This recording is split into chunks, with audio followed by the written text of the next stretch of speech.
বর্তমানে জেরুজালেম ও গাজা আন্তর্জাতিক উত্তেজনার কেন্দ্রবিন্দুতে রয়েছে। ফিলিস্তিন ইসরায়েলি আগ্রাসন এবং পবিত্র স্থানগুলোর নিরাপত্তা নিয়ে বিশ্বজুড়ে উদ্বেগ দেখা দিয়েছে।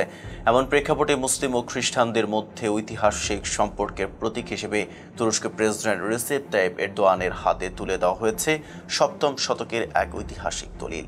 খলিফা হযরত ওমর রাদিয়াল্লাহু কর্তৃক খ্রিস্টানদের নিরাপত্তা নিশ্চিত করে দেওয়া আল আহদুল উমরিয়াহ বা ওমরের চুক্তিপত্র। ইস্তাম্বুলের ডলমা বাহচে প্রাসাদে আয়োজিত বৈঠকে জেরুজালেমের Greek orthodox patriarch Theophilus Giannopoulos দলিলটির ফ্রেমবন্দি অনুলিপি প্রেসিডেন্ট এরদোয়ানের হাতে তুলে দেন। 638 খ্রিস্টাব্দে মুসলমানদের জেরুজালেমের বিজয়ের পর দ্বিতীয় খলিফা হযরত ওমর রাদিয়াল্লাহু খ্রিস্টানদের সঙ্গে এই নিরাপত্তা চুক্তি সম্পাদন করেন।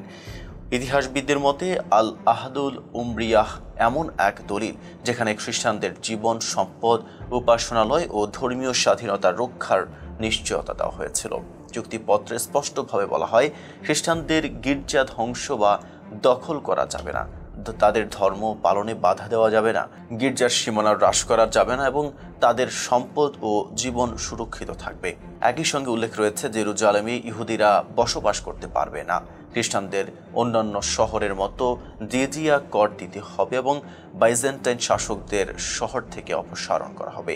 দলিলে লেখা আছে, এই নিরাপত্তা চুক্তি আল্লাহর বান্দা আমিরুল মুমিনিন ওমর জেরুজালেমের আদিবাসীদের জন্য প্রদান করেছেন। ইতিহাসে বর্ণিত হয়েছে, জেরুজালেম বিজয়ের পর শহরের খ্রিস্টানদের অনুরোধে খলিফা ওমর রাদিয়াল্লাহু পায়ে হেঁটে শহরে প্রবেশ করেন। তাকে দেখে তৎকালীন খ্রিস্টান নেতারা নিজেদের ধর্মগ্রন্থে বর্ণিত ভবিষ্যৎবাণী অনুযায়ী চিনতে পারেন এবং শহরের চাবি স্বেচ্ছায় তার হাতে তুলে দেন।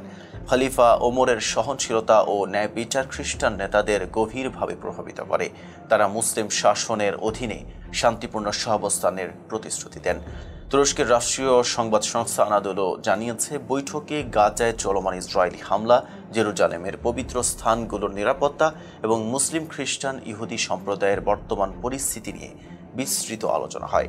বৈঠকে তুরস্কের পররাষ্ট্রমন্ত্রী হাকান ফিদান সহ সরকারের শীর্ষ কর্মকর্তারা উপস্থিত ছিলেন।